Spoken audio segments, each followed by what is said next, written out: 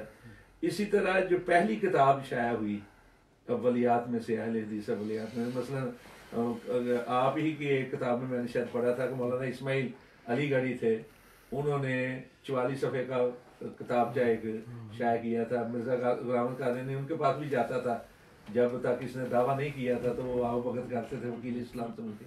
تو اس حوالے سے بھی کچھ بتا دیجیے. وہ یہ گئے ہیں 1889 میں علی گڑھ، وہ علی گڑھ کے تھے نا. جی جی. تو وہاں کچھ دیر رہے مرزا صاحب. تو وہاں یہ ہوا کہ اس وقت مناظر اسلام تھے نا، وکیل اسلام کہہ لو، مناظر اسلام کہہ لو. بلکہ یہ میں نے ایک اشتہار پوسٹ شیئر کیا تھا فیس بک پہ، انجمن حمایت اسلام لاہور کا، جی جی، جو 1890 کا ہے.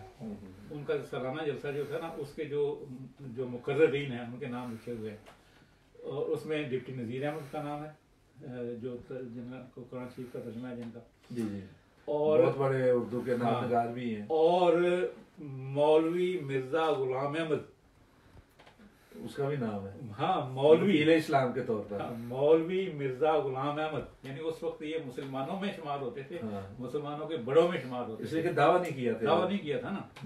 تو اس حیثیت سے یہ جاتے تھے، پیر بنے ہوئے تھے. ویسے 1889 سلسلہ احمدیہ شروع کر دیا، بیعت لینی شروع کر دی تھی. 1878 میں شروع کر دی تھی. نہیں 89 میں، 89 میں پیری کی بیعت 1889 میں شروع کی ہے. ہاں، اور وہ بھی لدھیانہ سے کی ہے. اچھا، مارچ، بلکہ 23 مارچ جو ہے نا، 23 مارچ یہ بڑی مقدس تاریخ ہے ان کے نزدیک، کہ یہ سلسلہ احمدیہ کی بنیاد کا دن ہے. جیسے ہم کہتے ہیں نا کہ 23 مارچ یوم پاکستان ہے، قرارداد پاکستان. اچھا، اس کو ہم چھوڑتے ہیں دن. تو یہ گئے ادھر، تو وہاں 2-4 دن رہے، اور وہاں لوگوں نے چاہا کہ یہ تقریر کریں، اور ان کا پروگرام بن گیا کہ فلاں جگہ ان کی تقریر ہوگی، یہ ہوگا وہ ہوگا.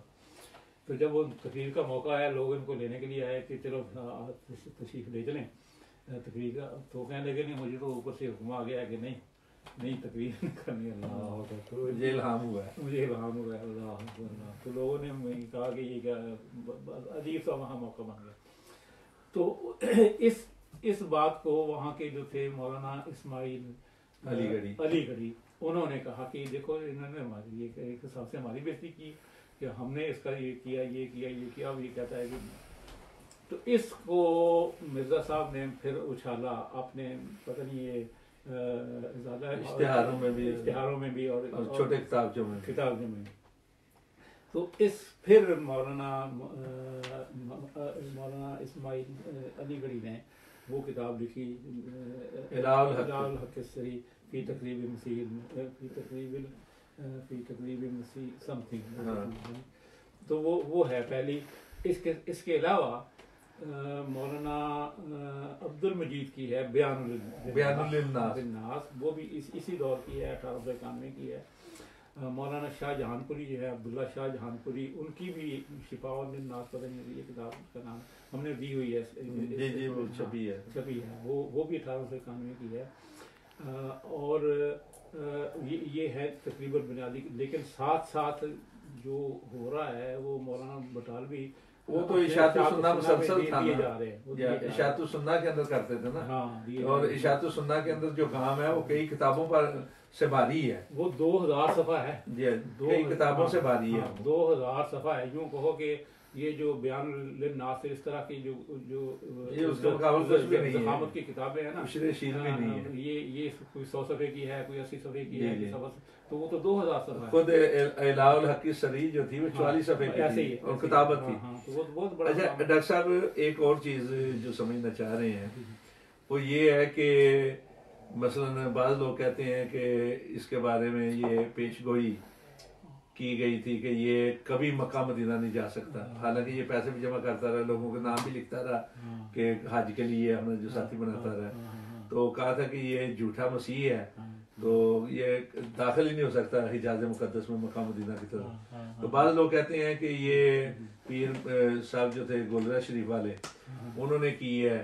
ہمارا یہ دعویٰ ہے کہ قاضی سلیمان منصور پوری صاحب نے، اور قاضی سلیمان صاحب کا اس لیے بن جاتا ہے بہانہ کہ بھیرا سے ایک رسالہ شائع ہوتا ہے شمس الاسلام، اس کے اندر دیوبندی مکتبہ فکر کا انہوں نے لکھا، شیخ الاسلام مولانا ان کے تھے کوئی شیخ الاسلام مولانا احمد صاحب، ان کے حوالے سے ان کی حالات زندگی میں کہ جو قاضی سلیمان منصور پوری تھے بڑے نیک بزرگ تھے، انہوں نے یہ پیش گوئی کی تھی کہ یہ کبھی مکہ مدینہ نہیں جا سکتا.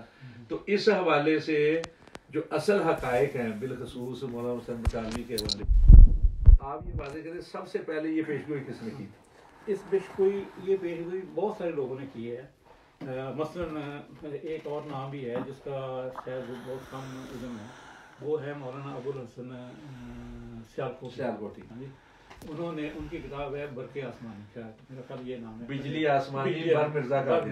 اس طرح 5000 شعر تھے پنجابی کے مرزا قادری. بہت بڑی کتاب ہے. ہم نے تقریباً آدھی بولتے ہیں نا اس میں دی ہوئی اپنے 2500 اس کو کر کے نا شعر جو ہے شعر 2500 شعر ہم نے کسی چیز میں دے دیے.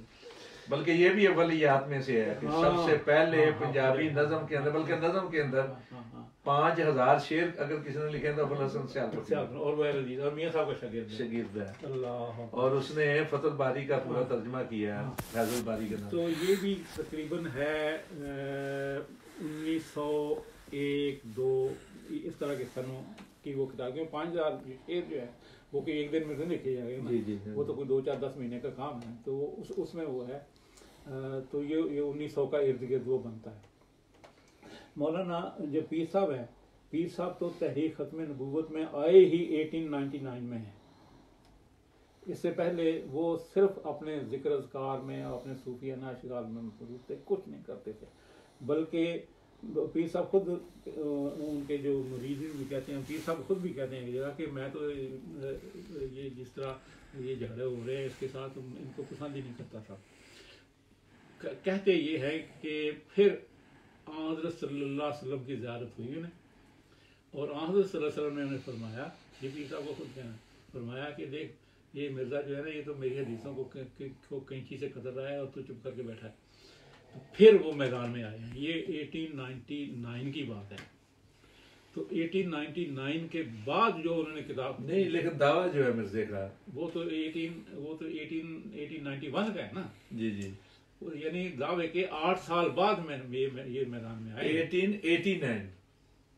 1889 کی بات کر رہے ہیں؟ نہیں 99 کی نا، 99 کی. یعنی میں اس لیے وضاحت چاہ رہا ہوں. ہاں یہ مرزا صاحب کا دعویٰ تو ہے 1891 کا، اور پیر صاحب جو میدان میں آئے ہیں 1899 میں، یعنی 8 سال بعد. آپ کی زبان سے نکل رہا تھا 89 میں، اس لیے تو یہ 8 سال بعد آئے ہیں.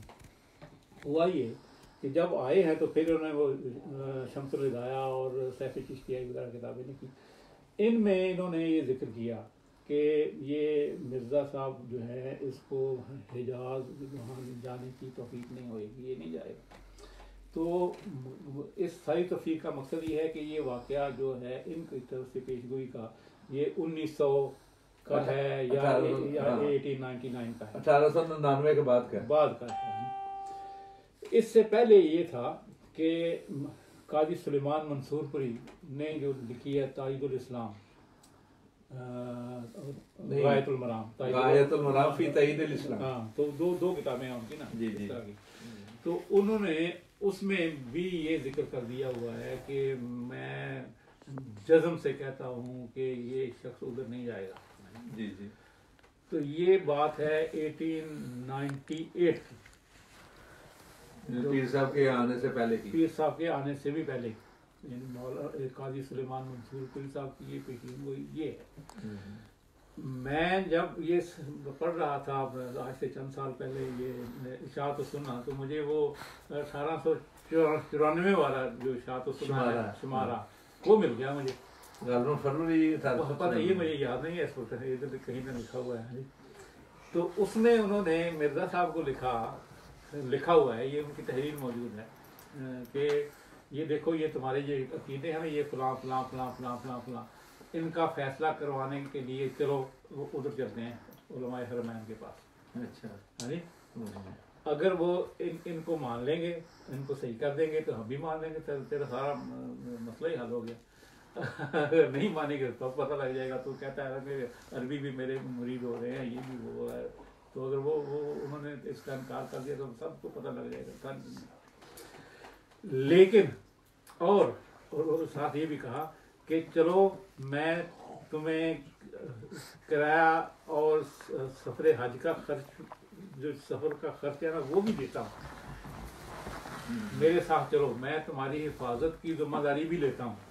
اچھا، ہاں، حفاظت کی ذمہ داری بھی لیتا ہوں، سفر خرچ بھی دیتا ہوں، میرے ساتھ چلو ادھر۔ آگے یہ لکھا ہے کہ لیکن مجھے یقین ہے کہ تو وہاں نہیں جائے گا، تو وہاں نہیں جائے گا۔ یہ 1894 کی بات ہے۔ اب یہ ہے کہ اگر اس نے محمد حسین کو جھوٹا ثابت کرنا ہوتا نا، یا اللہ تعالیٰ نے محمد حسین کو جھوٹا ثابت کرنا ہوتا، تو 1894 کے بعد مرزا صاحب 13 سال زندہ رہے، 14 سال زندہ رہے، اور پیسہ تو ان کے پاس بے حساب تھا نا، بہت سرکار انگلشیا سے بھی بہت ملی ہوئی تھی۔ ہاں، بلکہ وہ تو مولانا ثناءاللہ صاحب کو نہیں کہہ دیا تھا کہ تو آئے گا تو میں اپنے مریدوں سے 1-1 روپیہ لوں گا تو 1 لاکھ روپیہ ہو جائے گا، یہی کہا تھا نا۔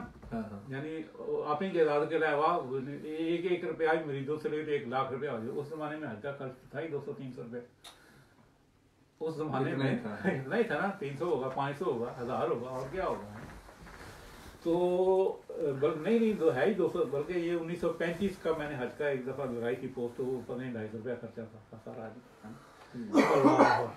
تو ایسے آدمی کے لیے صرف اس کو جھوٹا ثابت کرنے کے لیے وہ چلا جاتا نہیں، لیکن اللہ تعالیٰ نے محمد حسین کو بھی سچا ثابت کیا اور اس کو جھوٹا ثابت کیا کہ تو جو کہتا ہے کہ میں نے جانا ہے، میں مسیح ہوں، مسیح ہوں، مسیح ہوں، اور جب مسیح کے مطلب یہ ہے کہ وہ جائے گا حج کے لیے اور عمرہ کرے گا اور میرے پاس آ کے سلام کرے گا مجھے، تو کہتا ہے کہ میں وہ ہوں، تو نہیں جا سکا، تو اس کا مطلب تو جھوٹا ہے۔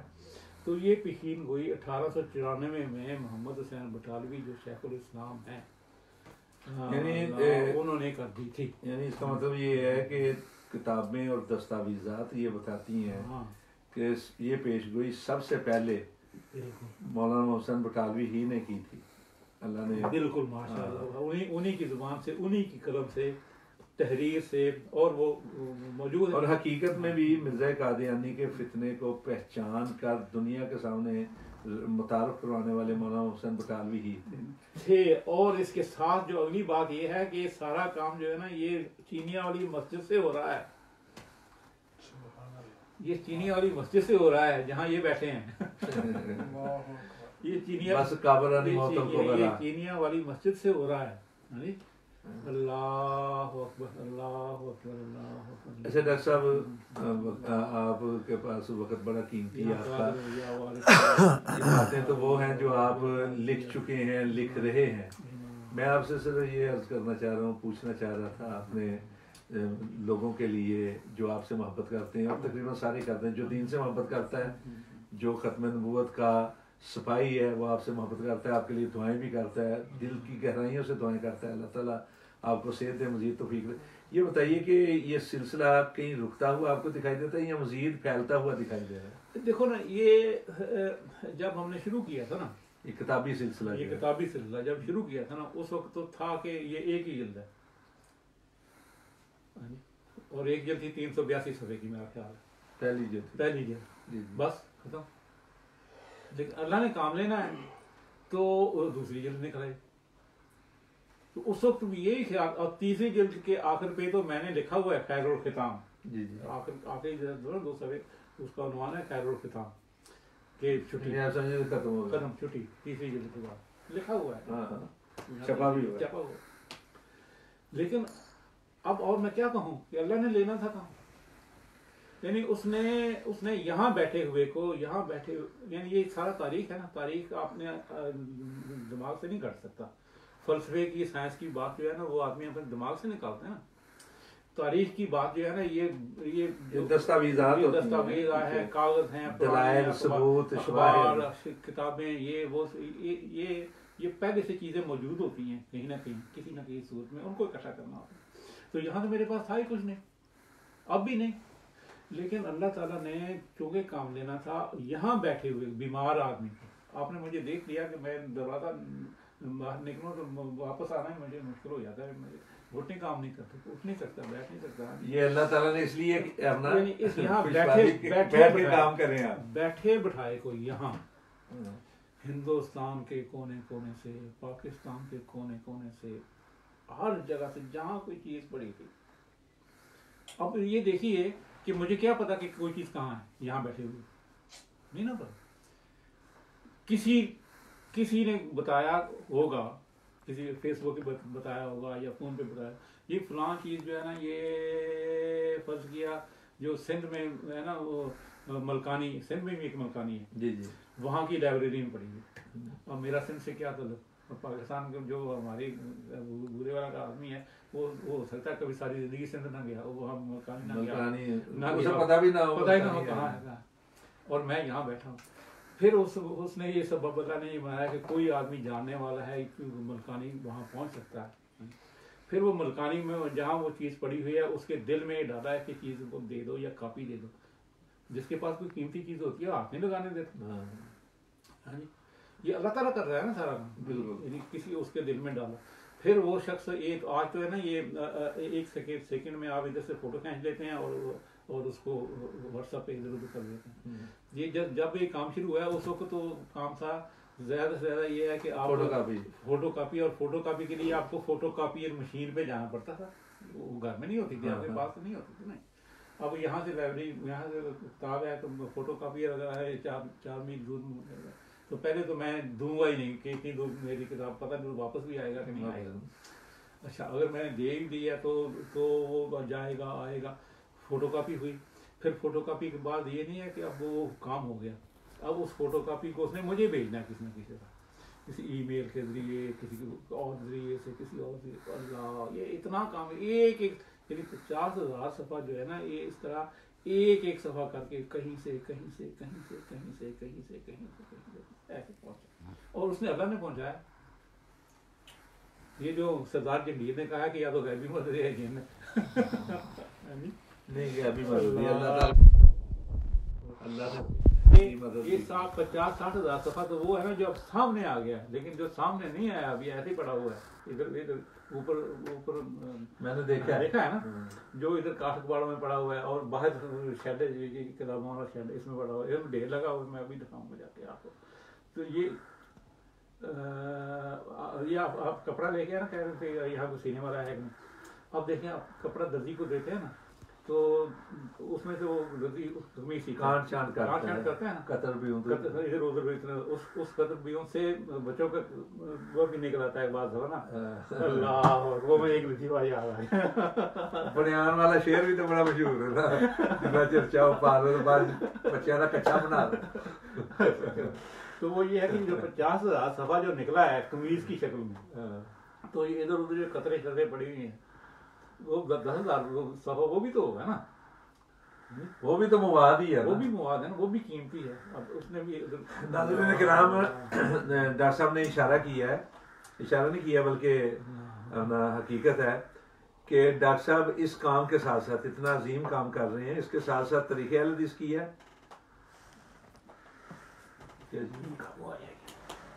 ہاں یہ مکھی